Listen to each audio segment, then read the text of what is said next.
All right, back with another week of Podding with PT. I'm Tyler. And I'm Patrick. And we got special guest today. Do you call it 2020 or 2021? Olympian Khalil Thompson on the U.S. fencing team. I think it's 2020. 2020. So I think all the branding and licensing was for 2020. So okay, so 2020 Olympian Khalil Thompson, U.S. men's fencing team. So I met Khalil through Jarrett. That was about what, 9 years ago now, something like that. That wasn't that long ago. No, it was 6 years ago. 6 years, whatever it was. 6 years ago. We've been kicking it ever since. So Khalil, go ahead and tell them a little bit about yourself. That was a rough introduction, but what's up, guys? I'm Khalil. From Teaneck, New Jersey. I've been fencing since I was 9 years old. I'm 24 now. Happy holidays to everybody. Merry Christmas. Merry Christmas, everybody. And I'm just super excited to be here. Also, I just peeped PT. Pod with PT is Patrick and Tyler. There you go. I just peeped. That's how supportive of a friend I am. Also, we're physical therapists, so the P and the T. Just the dumb on Andre. You know what they call that? Yeah. Bars. Bing bong. So Khalil, how did you get into fencing? I want to kind of start there because I think there's some cool things that you can kind of talk about. The fencing school you have in New York City that you go to, do something a little special for African Americans. So it's honestly, every time I explain the story to people, they really think I'm lying. Fencing was just a thing that like fell into my lap. It didn't fall in my lap. I fell into it. I was not fencing. I wasn't into fencing when I first started. It was really a Saturday morning class that my sister started in. And then I eventually, I had to be a part of it also. And I really was given an ultimatum of sitting in a corner with my mom for 3 hours or participate in fencing classes. So I was like, all right, I'm gonna go do this. And then since then I joined the Peter Westbrook Foundation. The mission of the foundation is to expose inner city youth to fencing. Even though I'm a suburban kid, like I'm still happy for the opportunities that they've provided me, but I can't say it. I don't even know like where to start in terms of like what that organization has done for my life. If it wasn't for the foundation, I wouldn't have fenced. If I didn't fence, I wouldn't meet Jarrett. If I didn't meet Jarrett, I wouldn't know Tyler, and I wouldn't be here right now. And then on top of that, a lot of lifelong friends I've had. That's when I found like my greatest ambition, and then that's where I am. So talk a little bit about that Peter Westbrook Foundation, because I know I've seen a little bit through your Instagram and a little bit through NBC, of course, the TV show, talking about just like the African Americans that have been through there and what it's done for the African American community through fencing, and then just kind of some of the big name people that have come through there, because you got a couple big people. And there's a lot of people, like, first off, Peter Westbrook, first American to medal in men's saber, the 1984 Olympics, first African American to medal in fencing. Starts the foundation in the I would say 91, I think, maybe a little off. We started the foundation in the 90s. Then after that, you have Keith Smart, Aaron Smart, Beijing Olympic silver medalist, Ivan Lee, Aki Spencer L, my coach, 2000 Olympian, Ivan Lee, 5-time national champion, 2004 Olympian, Kamara James, God rest her soul, 2004 Olympian, Nzinga Prescott, multiple-time world champion, two-time Olympian, Ibtihaj Muhammad, first Muslim woman to represent the United States in hijab, and now Olympic bronze medalist, Daryl Homer, Olympic silver medalist. Yeser Ramirez, my teammate Yeser Ramirez, first Cuban to represent the United States at the Olympics. There's like so many. So you guys just had like a pipeline of Olympians running through, and I think that's pretty cool, because for me especially, like playing volleyball, that's not very many black kids that you have there, and it's something like fencing. I didn't know any black kids until I met you and Jarrett.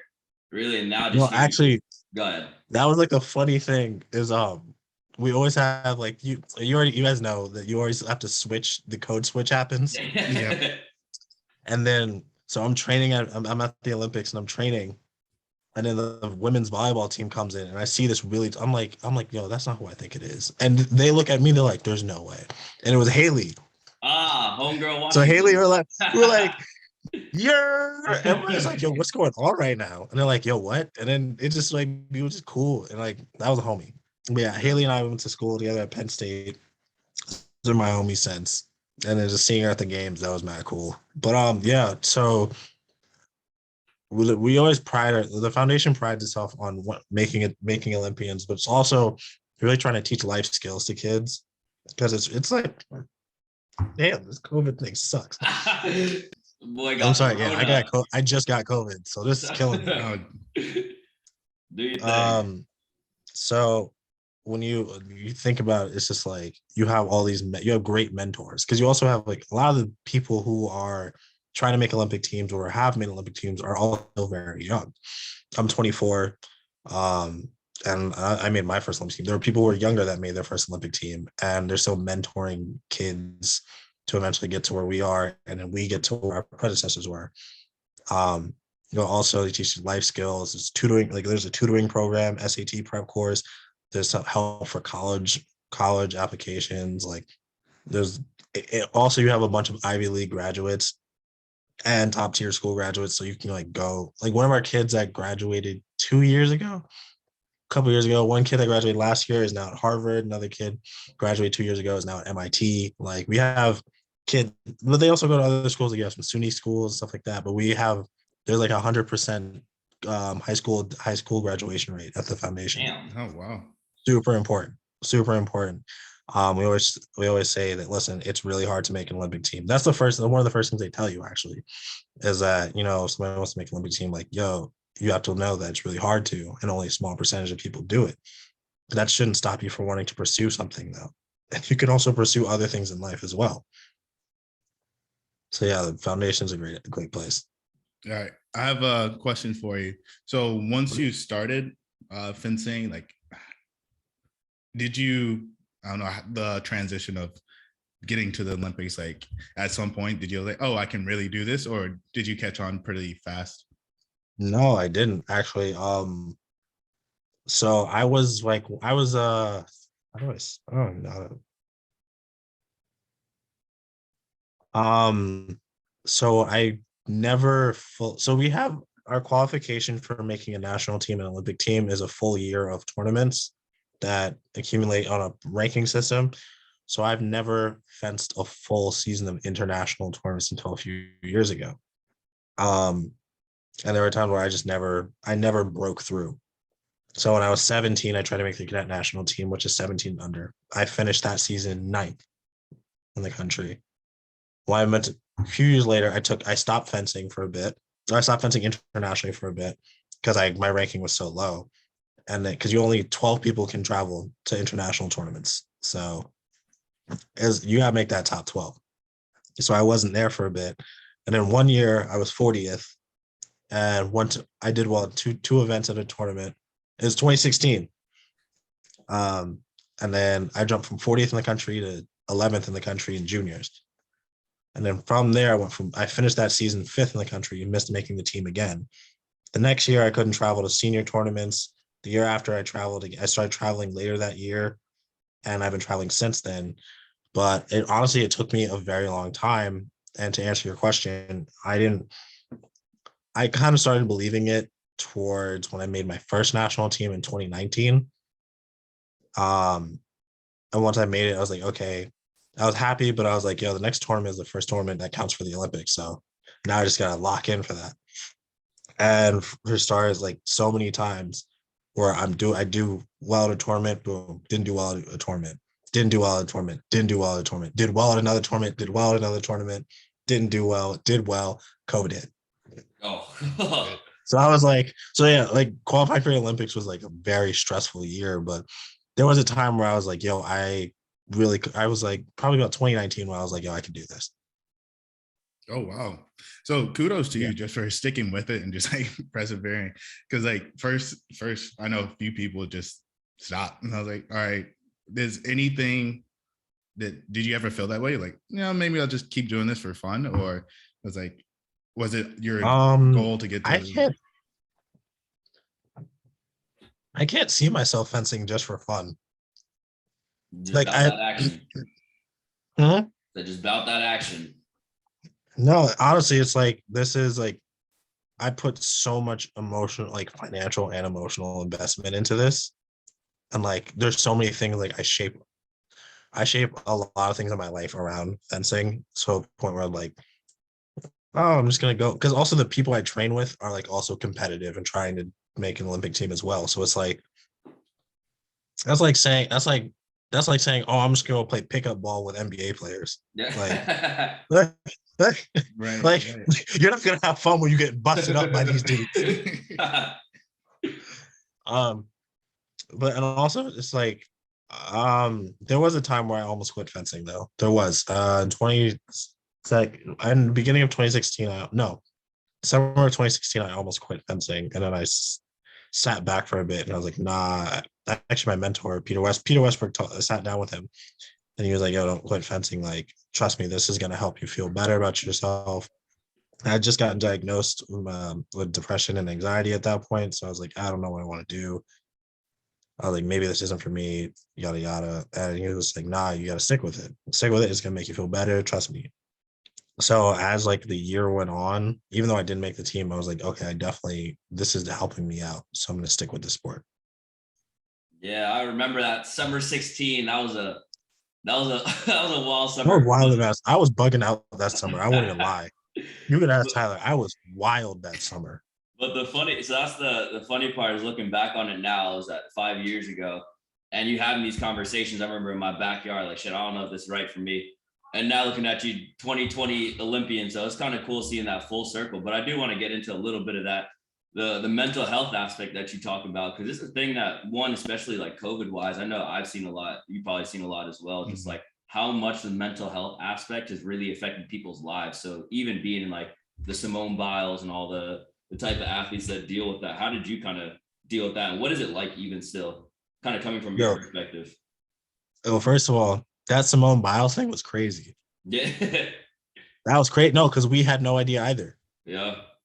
Like, it's not like some things that happen aren't highly publicized, and like we found out the same time everyone else did. Like I just got a news notification. I'm like, oh, what's good with her?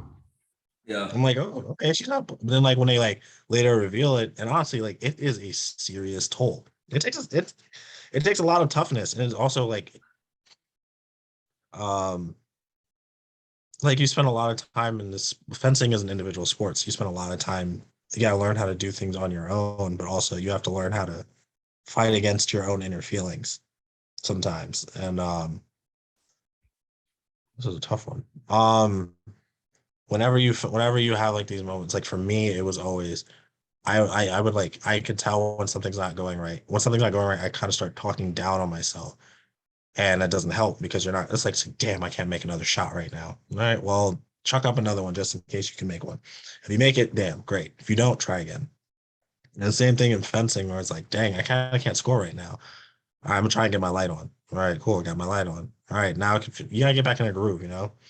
And there's something that Peter also told me is you gotta replace that negative chip with a positive chip.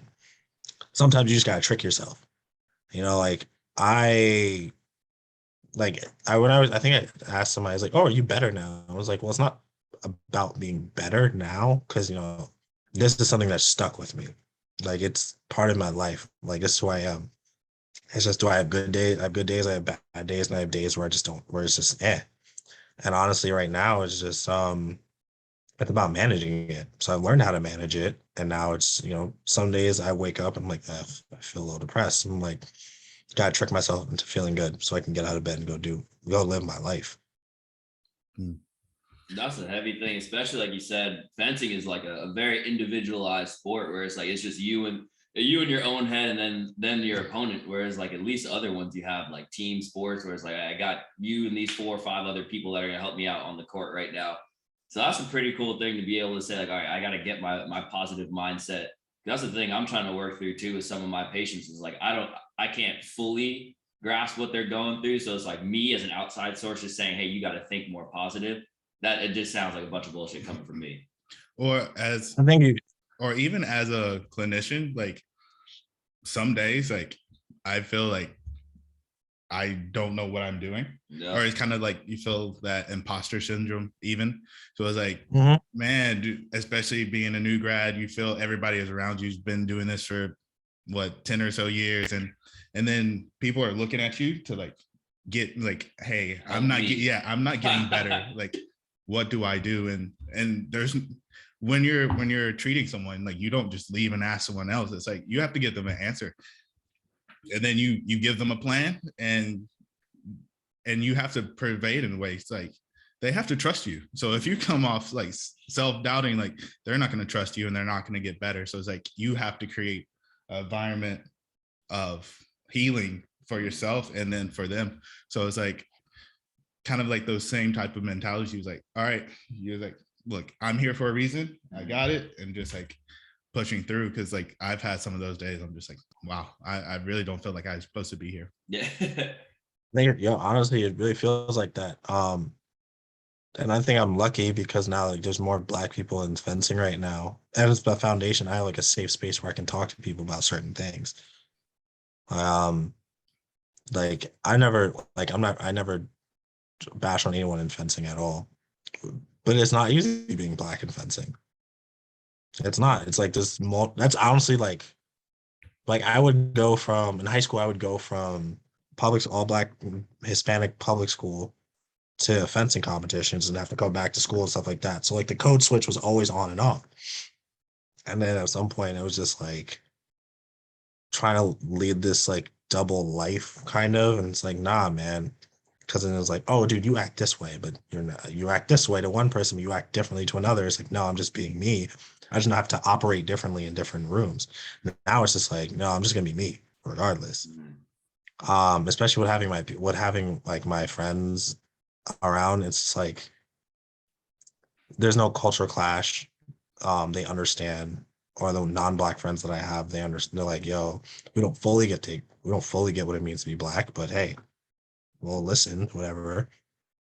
And like, we don't have to like, sometimes it's hard because it's like, you can't be over emotional because you're an angry Black person in the room. You can't be standoffish and stuff like that. But like, who cares? When it comes to being standoffish, I don't really care anymore. Now it's just like, no, I'm here to do it. Oh, because I'm here to do a job. Yeah. In the same way you guys are as being clinicians, like you're doing a job. You just have to go in. Anytime there's always I feel like with a lot of Black people, there's always I don't feel like I don't belong here. No, we do belong. It's just there isn't enough of us in an area. So now that we are immersed in this new environment, we have to accept the fact, hey, no, I worked hard to get here. I deserve to be here. I'm going to show that I deserve to be here. That's how I see it.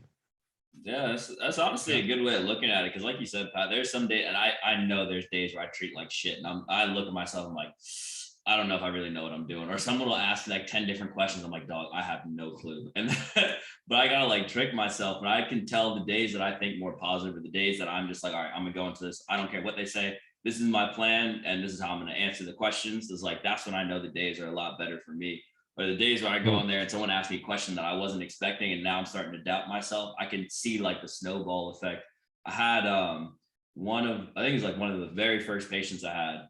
The thing that they teach you in PT school, but not enough, where it's like the way you talk to people is very, very important. So like we've kind of had a couple classes here and there, and just like what mental health is and like the words you say. And I was like, yeah, whatever. It's like, I don't want to say someone's back is broken.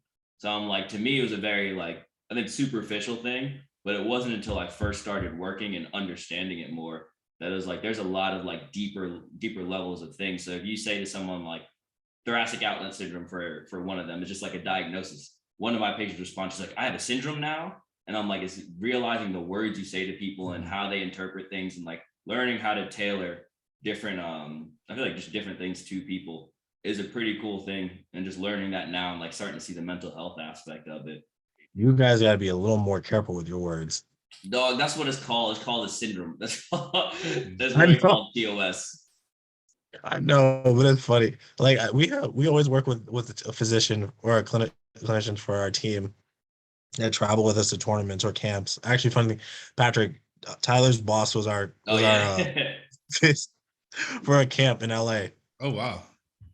Yeah, so and we're like some days we could tell when someone's not feeling it. And even then, we're just like, yeah, whatever. But we chat and like everything's good. And next, it gets better. We're like, oh, yeah, Yeah. Yeah. the hands aren't the same as they were last tournament. That's a small world. Wow. Yeah, so it was Khalil was coming here. They were coming here before they went to Tokyo. And so they stopped in LA, picked him up, showed him around Newport Laguna real quick, drove back up to Culver City. And then that whole week my boss was their PT for the week. So I yeah, tried to get small Tyler in world. there, but he had his boards. Oh yeah, I have my boards to study for. Yeah, this man must have been stressed. Like he was like, I'm gonna show you around, but I really don't want to. The first day he was like, "Yo, you want some in and out?" I was like, "Oh boy, here we go. I'm in LA." So Yeah, yeah, we man. go ahead, talk about also just like the words that like a coach, anything that coaches have said to you. I feel like that stuck out, like when you're having those days, and like something that you can help us with just cueing people. So my patients that are a little bit more involved with mental health aspects, or it's like how speaking to you, maybe like coaches you found some good techniques with. So first thing I did on my own was I had to figure out, because it was like take 3 positive takeaways from your day, and then you can improve upon those. So for me, at first it was like it started out as okay, I got out of bed, I brushed my teeth, I ate food, I reminded myself to eat food today. Cool. Then it turned into I showed up somewhere on time, I did X amount of work at practice, I had three positive conversations with friends today. Then it turned out I did this with practice, I had this result, blah blah blah. I did X, Y, Z. And I just became like I became a whole thing of just like keeping track of all the good things I'm doing for myself. Then it became find things that make me feel good. So like I have my own things. Like I love photography. I actually love watching movies. I like going for walks. Those are my 3 things. And then there's that. Then there's also like you have to constantly like I think we always forget. Um it's easy to forget that we're creatures of habit. So we have to like constantly remind ourselves, but positive things. This is really easy to drop into that I'm not good enough mentality. And you have to tell yourself, no, I am good enough. I am good enough every day. Like my sister told me once, she's like, set an alarm every hour and tell yourself a positive thing about yourself. So every hour for like 2 weeks, I kept doing that. Um, what else is there? Other things. Sometimes it's just like, yo, one thing my coach actually told me, he's like, yo, you have to accept that you're not always gonna have good days. When you accept that, you'll learn that it gets easier to have a bad day because you just know they're coming, but you also know that the bad day is gonna pass. Yeah. So it is so it's not an is what it is, but like you've endured bad days before. You can do it again. You just have to make it through the bad days, and then the good days will come after. That's what you have to take them for what they are, and then keep moving past it. That's it. Do you use like any vision boards or things like that? Yeah. Yeah. Over lockdown, I bought a 30-inch. I bought a 30-inch whiteboard, and obsessively used it for about 6 months. Um, I actually funny thing is one of the parents at the foundation is a let me see if I have the book right. I do have the book right here. Is like is a researcher for imposter syndrome. They have a book, Own Your Greatness. Oh, I'm gonna check that out. Yeah. So she's done like they've done TED Talks at Harvard and stuff like that on imposter syndrome. Like they're psychologists, they're great people. Um, and so I works on that. Um, I do a lot of I also have to like get my sometimes I realize I start obsessing over something when I wake up and that's the first thing I think about. So like crazy, like all of last year, the last 2 years, I woke up and fencing was the first thing on my mind. I'm standing in the shower for like 30 minutes. Yeah, I used to take 30-minute showers. And like, Well, you all pruny and wrinkly? Oh man. No, you got lotion, dog. Don't worry. At least afterwards. I had to get some serious lotion after that, bro. Mm. But yeah, I was like constantly thinking about fencing. So like I always see it. I'd like watch and I had to learn how to I just had to obsess over it. But the vision board was like the big thing because you always think that you have all these things going on at once. Then when you write it down, you're just like, oh wait, it's only these 3 things that can be taken care of. Oh man, like, okay, I'm not doing well at work. I can't explain this question that my patient asked. Hands just aren't right today or something like that. And you realize, no, not just like, it's like, okay, maybe my mood wasn't that great. My mind drifted off for a little bit. I just had a memory gap. Those are like a few things that are just easily fixable. Stuff like that. I feel that. Yeah, that's definitely something that I started doing a lot is just journaling, just like writing it down, or like if I have these great plans, just like, all right, write them down. So that way it actually is like pen to paper, it means something. And I think similar to kind of like what you said, with like the budgeting, like I stress myself out about budgeting. Patrick always goes, why? Like, what? I was like, I feel like I need to save more money. Well, why? What do you need to do? How much money are you trying to save? So it's like just putting that stuff down, like pen to a paper. So that way you actually make these things real. Or like you can look down at your day and go, all right, yeah, this day really wasn't that bad. I just happened to fixate on like one thing that kind of got me. Yeah. And the thing that I started doing with budgeting is like create a plan. And then so Yeah. multiple checking accounts, whatever. And then so like when I check it, I know exactly how much I spent or exactly how much I have to spend for the month. So it's like I'm not thinking how much have I spent? Dang, I've been spending a lot. And then worrying You that got multiple checking accounts? Oh, you got big money.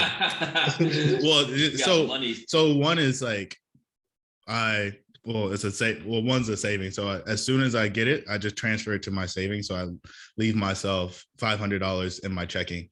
So if I check like my checking, it's just that.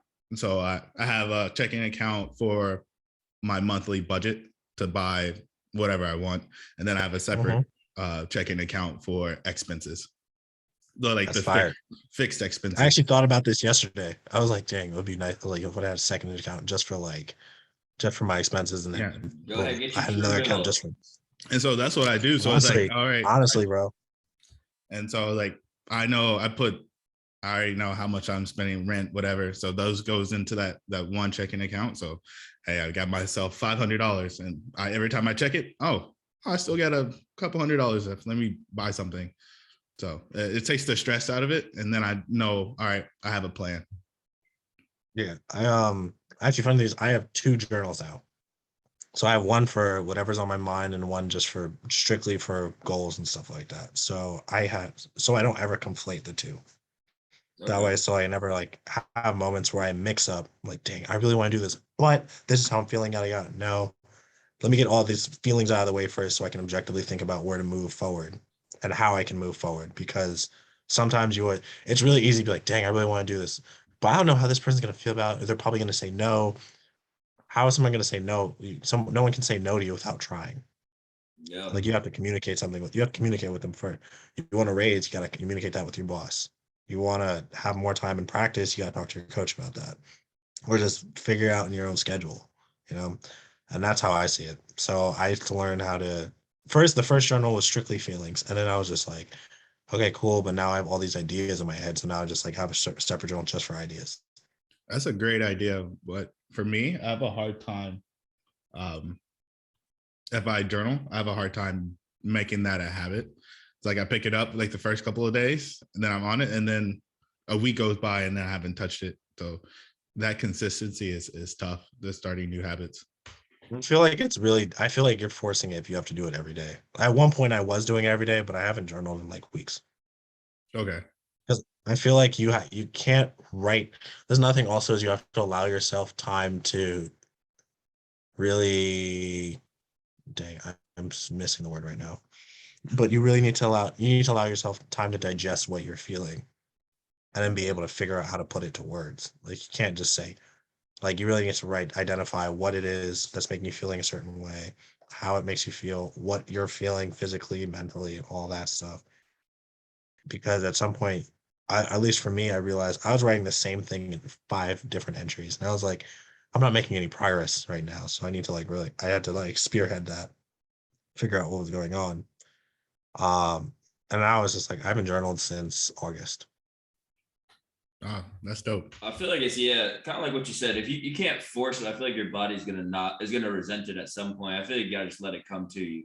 So if it's one of those things where it's like the first couple of days is flowing, but I would say like, have a three days of the week, I need to at least journal. I don't care what day it is, but at least for me, it's like if I have something in my head, like, all right, it doesn't have to be every day, but 3 days out of the 7, I gotta at least have something, even write it down, even if it's like I'm grateful for today.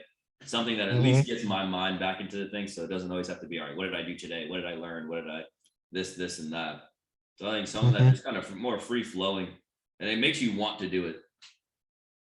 Exactly. You don't want to put too much pressure on it and be like making journaling as a not as a burden. Yeah. Oh man, I'm feeling so I have to do this. You don't have to. Understand how you're feeling first and then take care of it. You don't have to do some of these things. That's like huge. The main thing you have to worry about, really, the main thing not to worry about, I'm sorry. The main thing to focus on is just understanding how you're feeling. And then having a plan of action to solve or respond to those feelings. So I do want to transition a little bit into so now you made the team. I remember Khalil sent us a text. He goes, I made the Olympic team. So 1,000 things going through my head. I was on my flight back to New Jersey at this point. So just what was going through your head when you made it, and then take us into what was it like, the preparation and then getting into Olympic Village, because you got some cool people by you opening ceremony. So the day I made it was also like the day before I made it was the most stressful day in my life. I didn't eat at all. Like my friend Joe, you met Joe. Yeah. So I was with Joe all day and he was like, bro, you need to eat. I was like, bro, I can't eat. Like he was force feeding me food. And I was like, all right, I'll try. I couldn't eat 2 tacos, bro. I couldn't eat 2 tacos. That's how my mind, like your mind will play tricks on you. The next day we fence and we're fencing in the afternoon. Well, normally we fence men's saber fences in the morning. They've put us in the afternoon this time. And like the way we walk in, everyone's like, good luck. Like you feel the eyes on you. They're like, yo, people who knew, they were just like, no, they just knew. They were like, 3 people are trying to make this one spot. So we go through the competition, yada, yada. And I didn't speak to anybody all day. Like I'm not talking to anybody. I'm just fencing and that's it. Then I go to I fence the semifinal match, and that's when I was like, dang, I made it. And I was like, my friend was like, congrats. Well, I'm like, guys, hold up. I have another match. I still have to win this competition now. Like the competition wasn't over. So I fence the next bout and I'm losing. And then I just make a comeback and I win the tournament. And I text you guys. I'm like, yo, I did it. I made it, blah, blah, blah. I always call it my friend's big week, because that same day my friend Kennedy graduated law school. I think a couple days later, Jarrett graduated law school. You graduated from PT school that week. And I was just like, damn, yo, my friends are getting W's this week. But then I scrolled up because I didn't have service. So I scrolled up and y'all knew before I did. Yeah, the Instagram post. So that whole thing, but that's another thing, your mind does play tricks on you, because my friends, like the people who were there, were like, yo, you qualified way before you qualified in your quarterfinal match after you won. And I was like, really? I didn't know that. And like there's a whole numbers game where like X person loses and then I win, X person lost and then I won. So mathematically speaking, no one could pass. I made the team. There's like a whole numbers game to it, but I'm never one for the numbers game because I strictly focus on, I looked at this tournament. I was like, if I win this tournament, I indisputably make the team. So and they were like, yo, we didn't want to tell you because if we told you that you qualified, you wouldn't have fenced that semifinal match as hard as you did. In reality, everyone was like, yo, this is the match that's going to put one of these 2 guys on the team. So I fenced that match. I was like, yo, I'm going to be as calm as possible because I know people are going to be like, yo, hyping this shit up. Nah, I'm just going to fence. And that's really what I went through the motions. I'm like, yo, I get scored on. It doesn't matter. I'm scoring. I'm going to keep scoring. And after that, when I won the match, I was like, whew, I did it. And then I was down. And the first half of the next match I was fencing, because my energy levels really did go down for a bit. I had to get myself back. Oh, damn, the Rona Oh, got him. I know, right? It was like, I dodged this thing for 2 years. It done got me, y'all. And then I had to. So then I made it. Yeah, and it was really cool. Like I texted people, I was like, "Yo, I made it. This is great." Um, Now the training up to it was like I made it, and then like the next week, everyone's like, "All right, cool. We have the team now. We got to pick what we're doing for training." And those next 3 months was some really tough training because at that point it's like you realize, yo, it's not over. Like now I'm here. I'm at the games. I'm going to the games now. Now it's I got to prepare for this tournament. And it was like practice 5 days a week. Practice 5 days a week every morning, going in, like doing our thing, traveling to other so I was back and forth to Boston and New York, I went to Rome for a week. Yeah, and then we went to LA. That was fun. Actually, before I qualified, I went on vacation to LA. I didn't tell any. I told Tyler texted me. He's like, "Yo, where are?" Tyler texted me. He's like, "Yo, where you at?" I was like, "Don't worry about it." No, because I was like, yo, when I went to LA, I was like, I don't want people to know where I am. I want to be somewhere by myself, just so I can get myself. I was like, I need to be in a good headspace, like competing again. I got not two bad tournaments in a row. I did bad in the first tournament. That was like our first time competing since the pandemic started. Then in April, I went to Dallas. I went to Dallas for a competition, lost to one of the guys I was competing for the team, but the tournament didn't count. So I was like, yo, I've been training, but I was like, yo, I need to get myself in the right headspace. Because my body is definitely in the right space. My body was fit. Everything was good, but my head needed to get right. Because I can't fence a high pressure tournament like that. I can't fence a high pressure tournament in a bad mental space. So I went to LA for 4 days, came back, and my friend and some of my boys were like, "You look too happy." I was like, "Bro, I was in LA for 4 days, bro. It was the sun." I came back to New York. I was like, "Where's the sun at?" Cold. And so All right. how far was this like training, or before you started training, how long did you have to train before the Olympics? Once you know So that I qualified in May. Olympics were in July, so about 3 months, 2 months, 3 months maybe. Yeah, and how intensive was that training until you got there in July? So I was the training was very intense because now you're training with people. Because for us, we were training with people who've already been to the Olympics and are going back. And then now everyone's like, yo, this is where I'm really gonna like bust my ass and like go in to really like show out at this tournament. The competition, the Olympics is only one day. So you're really trying your hardest to like do well. And we're the first week. And because of COVID protocols, we had to leave 2 days. We had 48 hours to leave after our event, after our last event. So we couldn't even stay in the village for the full games. And it was like, I think again, it's just the mental stress of going. You put yourself through serious physical stress too, because you're like, okay, practice, immediately go to the gym after, rest. Practice, immediately go to the gym after, rest. And you're putting yourself through all this. And it's like hour lesson, hour footwork, hour and a half of drills and fencing. So you're probably practicing like 5, including gym and stuff like that, probably like 5 hours a day. Damn. 3 to 5 hours a day, maybe. No, And and you're just doing it until, and then when you go into certain camps, like one camp, it was like 2 practices a day, stuff like that. So like so you're really like putting yourself through the serious stress. But you're also like you're trying to build that rapport with your teammates, trying to get ready for the games. And then when we decided we want to go to LA, one, because of the time difference when you fly to Tokyo. So we decided to go west and be easier, but also we were just like, let's go somewhere where we're going to feel great before the games. So we went to LA, stayed in this super nice Airbnb for a few days, for like 4 or 5 days, maybe. Loved it there. Went to Tokyo right after. Going to Tokyo was a very interesting trip because Japan wasn't allowing many flights into the country. They only allowed like X amount of, I think like 400 flights in. And like 400 flights into a country is not that much. So then you go, and like normally the process for COVID testing and stuff like that in the airport is like 6 hours. I was there for 12 hours. Damn. Oof. Well, Makes someone on me- my flight tested positive for COVID.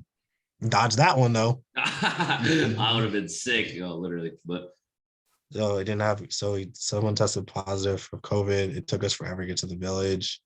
Got to the village around 3 a.m. Had to get a credential, stuff like that. Um, just went to sleep. Woke up at like 5. I woke up 2 hours later. My oh, body was still on. My body's on LA time, so I woke up at like 5 in the morning. Dope view. Sun is up. Dope view on the water.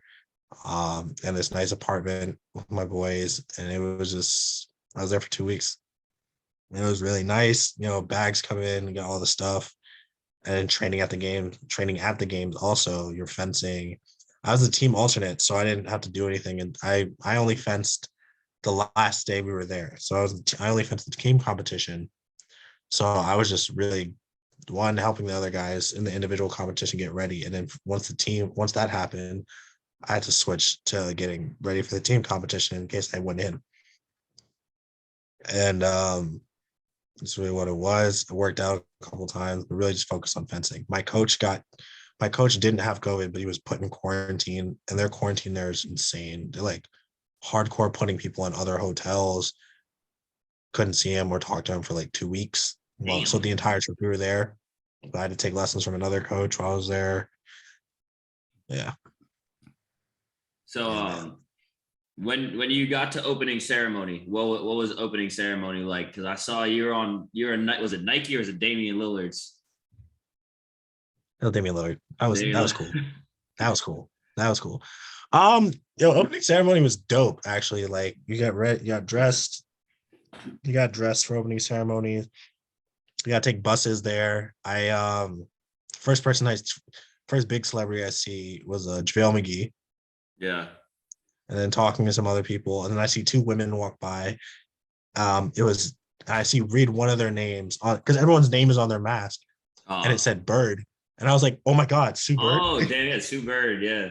She turned around and we're talking. I was like, yo, like I was like, hey, like you're I think my teammate, yada yada. She's like, yeah, no, I'm a school guy, blah blah blah. And I was like, yo, listen, like you've been doing this for so long. How have you been doing it for so long? And she's like, yo, and they're like asking her to come because she's the flag bearer, so she has to go. But she's like, I'll leave you this. She's like, I always find new ways to have fun with what I'm doing. Because once you start feeling meandering and you're like, ugh, I'm not having fun, my work, it's not fun anymore. I don't want to do this. You start thinking, I don't want to do this anymore. I could be doing other things. Like, you don't want to do this. And this woman's been playing basketball for like, what, 20 years? Yeah. Mhm. Something like that. Turn around, I see Kevin Durant. And I'm just like, Jesus Christ. Where his ankles What? just Oh, ashy. my, I will say this. I actually did not think he would be that skinny, though. Oh, damn. That is a skinny guy. But my teammate is 6'6", and he was towering over him. I'm like, Damn. yo. What is he, I'm like, 7'1"? I think he's 7 foot. Damn. And then I saw Draymond Green, Bam, Brittany Griner, Skylar Diggins, Zach LaVine, Damn. and Dame. Mm. And it was mad. Like you see mad people at opening ceremony. Actually, the video of people singing "Happy Birthday" to Kevin Durant, I was Yeah. there for that. That was funny. I took a video of it, but that was hilarious. And the funny thing was, it actually was someone else's birthday. So that's why it happened. So someone else was having a birthday. So it was someone else's birthday that day. And everyone was just saying happy birthday for her. And then JaVale McGee was like, hey guys, it's Kevin's birthday too. And we were like, and he was just like, bro. It's kind of funny because he's just like, I don't want attention, but I'm like, bro, you're 7 feet tall. Yeah, you're not escaping that one. So you walk out opening ceremonies, and it is the biggest. That stadium opening ceremonies, walking there takes forever. It's like 2 hours. So you gotta walk through all these tents. Then there's like media on the side. You gotta walk down. You have to walk down the stadium, under the stadium. You walk around because everyone has to go pick up their flags. The United States, so we're one of the last countries. And then you walk out. Now, unfortunately, there weren't fans there to sit, but there were people there. And it was really cool. Like opening ceremonies also takes a very long time. So I was there for the whole thing. You don't have to stay for the whole thing, but you stayed. Really nice. Went, and honestly, I loved it. I was so happy I got to see it because like the drones in the sky was mad cool. Naomi Osaka lit the torch. Like, and you just meet new people. At the games, there's a thing. Is this actually one of them? Yeah. So everyone gets like these pins. We get like these pins. And you go around, you can just trade pins with people from other countries and stuff. I have like pins from like 10 countries or something like that. And then we got back to the village. When more people come in, it's really cool. And when you're there, you see a lot of people. Like I saw Naomi Osaka. My friend saw Luka Doncic. I saw Allison Felix and Sydney McLaughlin. Oh, Sydney, you should have told her I said what's up. Don't do that. Don't do that. I'm on a podcast right now. Yeah, professional reputation. What you doing? But shut up. And then but then there's also the cool thing about the village too is like they have TVs where you can just watch other events like on separate channels. So that was cool. So like and like the USA building, because we had some countries don't have like we had like an entire apartment building just for Team USA. And like I like would just go in some random room, watch TV, and then like I'd meet like divers. Like we were hanging out with them, some of my other teammates. But there's that the social aspect wasn't the same because of COVID, obviously. And everyone's just wearing their team apparel. So like everyone's wearing their Nike, Adidas, whatever their team apparel stuff is. It's mad cool. That sounded like laid back, honestly. It's like I saw the amount of stuff you guys had before you left, and I could only imagine. First off, where my polo at though? Yo, I don't have that much stuff to give away. Damn. What I did say I was gonna give you something though. Yeah, but it was cool just kind of seeing how much stuff you guys got beforehand and all that other stuff. So I mean, definitely is well deserved. But and then just going forward. So what did you take anything from that experience that you were like that really stood out to you? Yeah, I think there's a lot more space for me to grow in fencing. I think when I went to the games, I was just like, because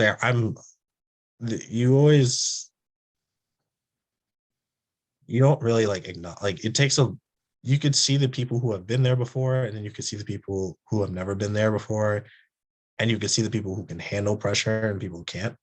And honestly, it's like that tournament really exposes a lot of people, but also like there's so much more to fencing that I was seeing people do things where I was like, yo, I could tell this guy's an OG.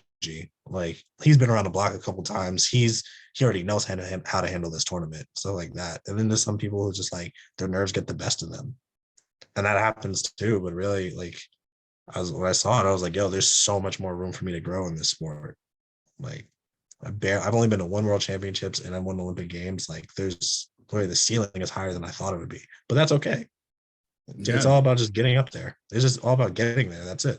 It gives you more to train for, more inspiration, more motivation. Word. And the next games is like 3 years from now. Well, 2 years from now. Yeah. So we're just gonna wrap it up a little bit now. So appreciate you for coming on, trying to sharing your experience. I know it's a little bit different of a road.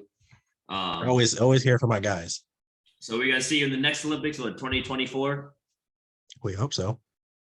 All right. Good luck. I appreciate you. Thank you guys. Thank you for having me. Thank you, viewers, and everyone have a happy holiday. Merry Christmas. Merry Christmas.